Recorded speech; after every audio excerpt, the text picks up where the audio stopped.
ഇപ്പോൾ ചർച്ച ചെയ്യുന്നത് ഡീൽ എന്നുള്ള ആരോപണത്തിലാണ്. അത് കെ സി വേണുഗോപാൽ തുടങ്ങി പ്രതിപക്ഷ നേതാവിലൂടെ കോൺഗ്രസ് മുന്നോട്ട് വെക്കുന്ന ഒരു ഇലക്ഷൻ നറേറ്റീവാണ്. ഇനി ഇലക്ഷന് ഇന്നേക്ക് 17ാം നാൾ കേരളം പോളിംഗ് ബൂത്തിലാണ്. കൃത്യം 15 നാളുകൾ മാത്രമാണ് പരസ്യ പ്രചരണത്തിൽ. SKN 5 വർഷം മുൻപുള്ള ഇതേപോലൊരു സമയം എനിക്ക് ഓർമ്മയിലുണ്ട്. ആ സമയത്ത് കോവിഡ് സമയമാണ്. കോവിഡിന്റെ വലിയ പ്രശ്നങ്ങൾ ഇങ്ങനെ മുന്നോട്ടേക്ക് പോകുന്നു. ഓൾ ഓഫ് എ സഡൻ ഏതെങ്കിലും തരത്തിൽ ഒരു പ്രകോപനമില്ലാതെ പ്രൊവോക്കേഷനില്ലാതെ മുഖ്യമന്ത്രിയുടെ ഫേസ്ബുക്ക് പോസ്റ്റിൽ പടയുന്നൊരു സാധനം ഒന്ന് വീഴുന്നു. എന്തായിരുന്നു ആ സാധനം? അതായത് ലീഗ് ജമാഅത്തെ ഇസ്ലാമി ഈ പറയുന്ന ആ നറേറ്റീവ് ജമാഅത്തെ ഇസ്ലാമി ലീഗിനെ എന്തോ വിഴുങ്ങാൻ പോകുന്നു എന്ന തരത്തിൽ മുഖ്യമന്ത്രിയുടെ ഫേസ്ബുക്ക് പോസ്റ്റിൽ വരുന്നു. ഹസൻ അമീർ കുഞ്ഞാലിക്കുട്ടി എന്നുള്ള കമ്മ്യൂണൽ കോളേജ് കൊടിയേരി ഭാഷ നടത്തുന്നു. അതിനെ തുടർന്ന് SKN ഒരു എം.എം. ഹസൻ പ്രതികരിച്ചു, എന്തൊക്കെയോ പറഞ്ഞു. രമേശ് ചെന്നിത്തല എന്തൊക്കെയോ പറഞ്ഞു. ലീഗ് നേതൃത്വം ആകെ പതറി. അതിനെ തുടർന്ന് 2 ആഴ്ച ഈ പറഞ്ഞ ചർച്ചയിൽ കെട്ടുപിടഞ്ഞ കേരള രാഷ്ട്രീയം നമ്മൾ കണ്ടതാണ്. SKN അന്ന് കേരളത്തിന്റെ ആ തെരഞ്ഞെടുപ്പിലെ ഇലക്ഷൻ നറേറ്റീവ് സെറ്റ് ചെയ്ത ആരാണ്? LDF ആണ്, CPM ആണ്.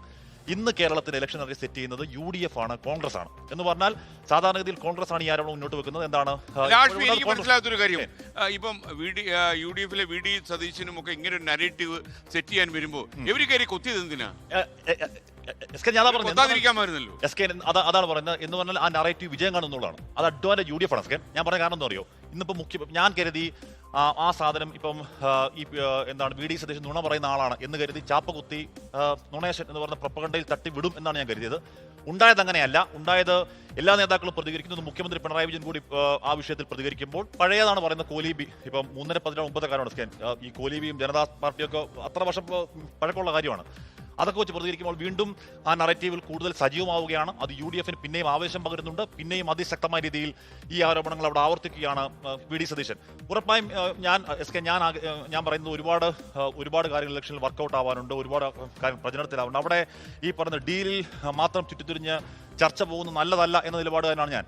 പക്ഷേ ഈ പാലക്കാട് ഈ പറയുന്ന പോലെ അവിടെ SKN അവിടെ എന്ത് പറഞ്ഞാലും സംബന്ധിച്ചിടത്തോളം ഇതാണോ ഏറ്റവും വലിയ പ്രയോറിറ്റി? No SKN, no. നാടിന്റെ വികസനമാണോ അല്ലെങ്കിൽ ഇവർ ചെയ്യാൻ പോകുന്ന ഭാവിയിലെ പ്രവർത്തനങ്ങളാണോ SKN? അല്ല, ഇതാണോ പ്രയോറിറ്റി? SKN അല്ലല്ല. പക്ഷേ ഈ പാലക്കാട് എന്ന് പറയുന്നത് അവരുടെ നിർണായക സീറ്റാണ്. ബാക്കി സ്ഥലങ്ങൾ നിർണായക സീറ്റാണ്. പാലക്കാട് ഏതെങ്കിലും തരത്തിൽ രമേശ് പിഷാരടിക്ക് അനുകൂലമായി വരേണ്ട UDF വോട്ടുകൾ സ്പ്ലിറ്റായി പോവുക എന്ന് പറയുന്നത് UDFന് അചിന്ത്യമാണ്.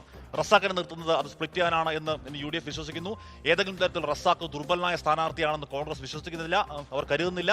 അത്തരത്തിൽ ആ വോട്ട് സ്പ്ലിറ്റ് ഉണ്ടാവാതിരിക്കാൻ കൊണ്ടുവരുന്ന വളരെ കൃത്യമായ ഷാർപ്പായ ബ്രില്യൻ നറേറ്റീവ് തന്നെയാണ് അവിടെ കൊണ്ടുവരുന്ന SKN. അതോടൊപ്പം തന്നെ ഈ പറഞ്ഞ റാന്നി, ഈ പറഞ്ഞ കോന്നി, ഈ പറഞ്ഞ തൃപ്പൂണിത്തുറ, ഈ പറഞ്ഞ ഏറ്റുമാനൂർ, ഈ പറഞ്ഞ കുന്നംകുളം BJPക്ക് കോർ ബേസ് വോട്ടുള്ള സ്ഥലങ്ങളിൽ നിന്നും എന്തുകൊണ്ട് BJP മത്സരത്തിൽ നിന്ന് പിന്മാറി, സ്ഥാനാർത്ഥി ഇല്ലാതെ പിന്മാറി? എന്തുകൊണ്ട് ദുരൂഹ സ്ഥാനാർത്ഥി എന്ന് പറഞ്ഞാൽ അവിടെ യാതൊരു സ്വാധീനം 2020 നിർത്തുന്നു എന്നതിന്റെ കൃത്യമായ മറുപടി വരേണ്ടത് രാജീവ് ചന്ദ്രശേഖരനാണ്.